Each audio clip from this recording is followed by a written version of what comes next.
Hello students, तो चलिए अपन शुरू करते हैं एक्सरसाइज 7.2 का क्वेश्चन नंबर 9। देखिए क्या पूछा है क्वेश्चन में, find the coordinate of the point which divide the line segment joining A and B. यहाँ पर जो ए का कोऑर्डिनेट है वो है -2, 2 एंड बी का कोऑर्डिनेट है 2, 8 इंटू 4 इक्वल पार्ट। यहाँ पर देखिए ए और बी को ज्वाइन करके एक लाइन बनेगी। इसे 4 बराबर पार्ट में डिवाइड करने वाले पॉइंट्स के हमें कोऑर्डिनेट फाइंड करना है। तो सबसे पहले हम शुरू करते हैं इसके डायग्राम से।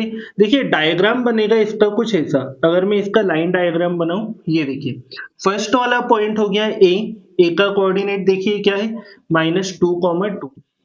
अच्छा, पॉइंट बी का कोऑर्डिनेट क्या हो जाएगा 2, 8। तो हमें ये दोनों पॉइंट दिए, इन दोनों को ज्वाइन किया तो क्या बन गई एक लाइन। अब यहाँ ध्यान दीजिएगा, इस लाइन को कितने इक्वल पार्ट में डिवाइड करना है, 4 इक्वल में, करेक्ट। अच्छा, अगर मैं यहाँ पर एक बीच में एक पॉइंट ले लेता हूं, इस पॉइंट को मैंने नाम दिया पी, हो गया। अब आप लोग बताओ इस अकेले पॉइंट ने इस लाइन को कितने पार्ट में डिवाइड किया है, तो आंसर आएगा ओनली 2 पार्ट। अच्छा, अगर मैं यहाँ एक और पॉइंट ले लेता हूं क्यू, अब कितने पार्ट हो गए 1, 2 एंड 3।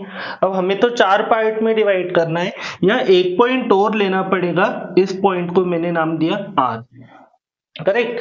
तो अगर किसी भी लाइन को 4 पार्ट में डिवाइड करना है तो यहाँ हमें कितने पॉइंट उस पे एज्यूम करने पड़ेंगे, 3। अब हमें इन तीनों point P Q and R तीनों का कोऑर्डिनेट फाइंड करना है। तो यहाँ पर देखिए मान लेते हैं इन दोनों के जॉइन को पॉइंट पी क्यू आर के रेशो के रेशो के में डिवाइड कर रहे हैं। ये सारे पॉइंट का जो रेशो है वो क्या ले लिया हमने, के।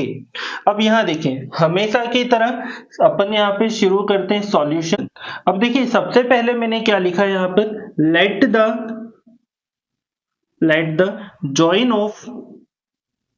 join of A and B is divided by point P, Q and R into 4 equal parts। देखिए क्या लिखा हमने, मान लेते हैं ए और बी के जॉइन को पॉइंट पी क्यू और आर 4 इक्वल पार्ट में डिवाइड करते हैं। अच्छा, इसके बाद हम हमेशा क्या लिखते हैं, गिवन। तो देखिए गिवन में जो पहली चीज हमें दिया हुआ है, ये दिया है कोऑर्डिनेट ऑफ ए। क्या है, कोऑर्डिनेट ऑफ पॉइंट ए का कोऑर्डिनेट है -2, 2। अच्छा, सेकंड क्या गिवन है, सेकंड दिया हुआ है कोऑर्डिनेट ऑफ पॉइंट बी का कोऑर्डिनेट है हमारे पास 2, 8, करेक्ट। अब यहां देखिएगा गिवन के बाद अगला काम होता है हमारे टू फाइंड। तो ये आ गया टू फाइंड, क्या फाइंड करने वाले हम, कोऑर्डिनेट ऑफ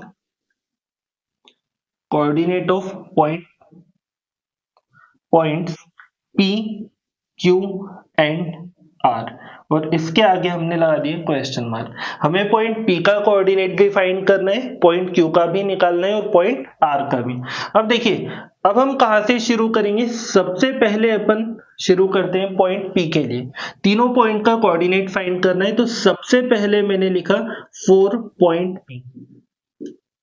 किस पॉइंट के लिए करें, 4 पॉइंट पी। यहां पर देखिए क्या लिखा मैंने, since point P lie between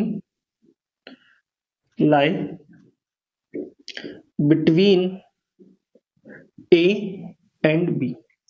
अब जैसा कि पॉइंट P किन दो के बीच में लाई कर रहे हैं, A और B के बीच में लाई कर रहे हैं। अच्छा, अगर मैं इसके लिए देखिए लाइन डायग्राम अगर मैं बनाऊं यहाँ पर, तो यहाँ देखिएगा ये हो गया मेरा पॉइंट ए और ये क्या हो गया, बी हो गया।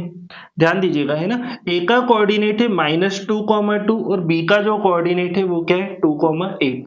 इन दोनों के एग्जैक्टली बीच में कौन सा पॉइंट आया है, इन दोनों के बिल्कुल बीच में आया है पॉइंट पी, करेक्ट। अच्छा, वहीं अगर अपन रेशो की बात करें तो देखिए ए से लेकर पी तक यहाँ कितने के लाई कर रहे हैं, यहाँ पर 2 के हैं, दो रेशियो आए हैं यहाँ पर के एंड के। अच्छा पी से लेकर बी तक यहाँ पर भी कितने के हैं, दो है। तो यहाँ देखिएगा ए से पी तक 2k है और पी से बी तक भी क्या है 2k, करेक्ट, दोनों क्या है 2k 2k। अब यहाँ देखिए अगर मैं पॉइंट पी के लिए, अगर हम पॉइंट पी के लिए रेशो की बात करें तो m1 अपॉन m2, देखिए क्या होगा, ये होगा AP upon PB, AP upon PB। ए से लेकर पी तक कितने के हैं 2k, पी से लेकर बी तक ये भी कितना है 2k, तो 2k से 2k कैंसिल, जो रेशो आ गया हमारा m1 अपॉन m2 का रेशो वो आ गया है 1 अपॉन 1, करेक्ट। और हमें पता है जब भी रेशो अगर आ जाए m1 अपॉन m2 का रेशो अगर आ जाए 1:1, जितना ये है उतना ही ये है, मतलब पॉइंट P कहां पर लाई कर रहा है, A और B के एग्जैक्टली बीच में। देन इस केस में जो कोऑर्डिनेट ऑफ P, देखिए कोऑर्डिनेट ऑफ P निकालने के लिए हम क्या लगाते हैं, सेक्शन फॉर्मूला। अच्छा यहाँ पर भी जो सेक्शन फॉर्मूला है उसका कौन सा केस आ जाएगा, स्पेशल, क्योंकि ये दोनों रेशो कैसे इक्वल है, हमने देखा रेशो क्या आया 1:1। तो इस हिसाब से देखिएगा जो कोऑर्डिनेट ऑफ P होगा, कोऑर्डिनेट ऑफ P क्या फॉर्मूला है स्पेशल केस में, x1 plus x2 upon 2 comma y1 plus y2 upon 2, इस फॉर्मूले से हम निकाल सकते हैं कोऑर्डिनेट ऑफ P। अच्छा देखिए अगर फर्स्ट पॉइंट A है और सेकंड पॉइंट B है तो ये होगा x1 y1, ये होगा x2 एंड y2। x1 है हमारा माइनस ऑफ 2, x2 क्या है 2 अपॉन में आ गया 2। अच्छा y1 प्लस y2, y1 है 2, y2 है 8, देन 2 प्लस 8 अपॉन 2। अब फिर आगे देखते हैं माइनस प्लस माइनस, तो 2 से 2 माइनस हुआ 0 अपॉन 2। अब यहाँ पर 2 प्लस 8 हो गया 10 अपॉन 2। अगर हम 0 को 2 से डिवाइड करेंगे 0 ही रहेगा, 10 को 2 से डिवाइड कीजिएगा क्या आ जाएगा 5।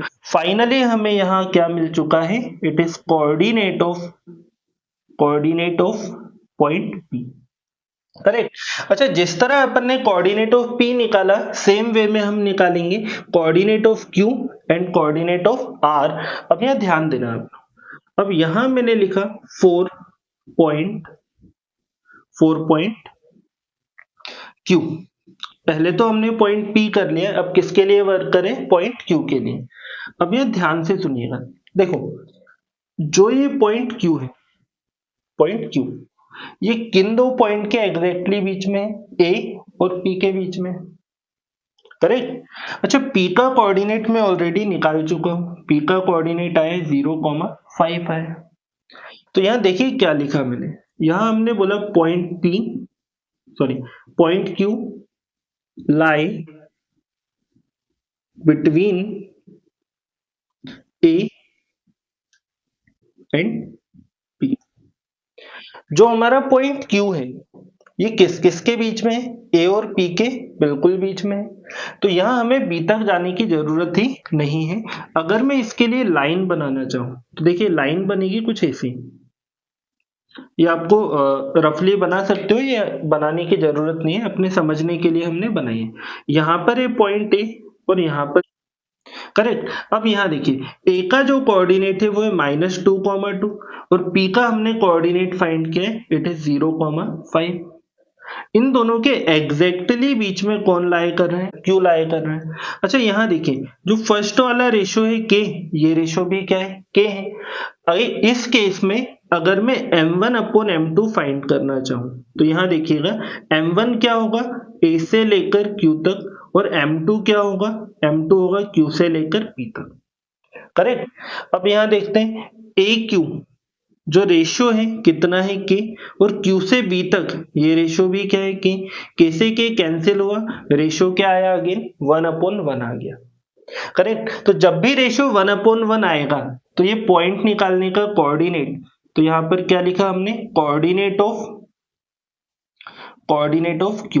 अगेन स्पेशल केस लगेगा यहाँ पर सेक्शन फॉर्मूला का, x1 plus x2 upon 2 comma y1 plus y2 upon 2 आ गया। फिर आगे देखिएगा x1 हमारे पास है -2 प्लस x2 है हमारा 0 अपॉन 2। अच्छा y1 y1 है 2, y2 है हमारा 5 अपॉन में क्या है 2। फिर आगे देखिएगा माइनस प्लस माइनस, अगर जीरो का तो कोई सेंस भी नहीं है वैसे भी, -2 और अपॉन में है 2। अच्छा कॉमा, यहाँ देखिएगा 2 + 5 7 अपॉन 2। जब मैं इसे कैंसिल करूंगा 2 वन जा 2 2 और ये 7 अपॉन 2, ये तो कैंसिल होगा नहीं, फाइनली बचा -1 7 अपॉन। तो देखिए इस तरह से हमने फाइंड कर लिया है कोऑर्डिनेट ऑफ क्यू। यहां पर भी मैं एक बार और लिख देता हूं, कोऑर्डिनेट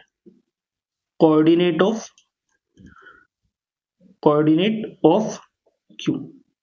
करेक्ट। अब एक लास्ट पॉइंट और हमारा बचा हुआ है, किस पॉइंट के लिए अब वर्क करेंगे हम, 4 पॉइंट आर। तो यहां पर मैंने लिखा 4 पॉइंट आर। अब आप बताइए जो पॉइंट आर है वो किस किस के बीच में है, तो पॉइंट आर है बिटवीन पी एंड बी। तो यहां पर हमने लिखा point R lie between P and B. जो पॉइंट आर है वो पी और बी के बीच में लाई कर रहे हैं। इसके लिए भी अगर मैं डायग्राम से इसे समझूं तो ये देखिए, पहला पॉइंट हो गया पी, कोऑर्डिनेट है इसका 0, 5 और पॉइंट बी इसका कोऑर्डिनेट है 2, 8। करेक्ट। अच्छा इन दोनों के बीच में लाई कर रहे हैं पॉइंट आर। अब अगर हम रेशो की बात करें तो पी से आर तक के है, आर से लेकर बी तक ये भी क्या है, के है। करेक्ट। अब हमें क्या फाइंड करना है, आर का कोऑर्डिनेट। तो यहां पर ध्यान दीजिएगा, अगर मैं इसके लिए रेशियो निकालूं, it is m1 upon m2। तो देखिए m1 होगा p से लेकर r तक, m2 होगा r से लेकर b तक। करेक्ट। जो यहां किया था एग्जैक्टली सेम वर्क है। अच्छा ये देखिए P से R तक का जो रेशियो है वो है सिंगल के, R से लेकर B तक ये भी कितना है, 1 के। ये कैंसिल होगा तो रेशियो आ गया 1/1। तो फिर आगे देयरफॉर कोऑर्डिनेट ऑफ R, तो R का कोऑर्डिनेट होगा x1 + x2 upon 2, y1 + y2 upon. ठीक है। अब फिर आगे देखिएगा x1 देखते हैं, x1 है 0, x2 है 2, तो ये आ गया 0 + 2 अपॉन 2। अच्छा y1 + y2 अपॉन 2, y1 है 5, y2 है 8, देन 5 + 8 अपॉन। अगर मैं इसे सिंप्लीफाई करूंगा 0 + 2 2 अपॉन 2, ये हो गया 5 + 8 13 अपॉन 2। आगे देखिएगा ये तो कैंसिल हो जाएगा, 2 वन जा 2, 2 वन जा 2, ये आ गया 1, 13/। तो देखिए इस तरह से हमने सारे पॉइंट के कोऑर्डिनेट फाइंड कर लिए। ये क्या है हमारा कोऑर्डिनेट ऑफ आर पॉइंट का कोऑर्डिनेट भी निकाल लिया। तो इसी के साथ हमारा क्वेश्चन नंबर 9 कंप्लीट हो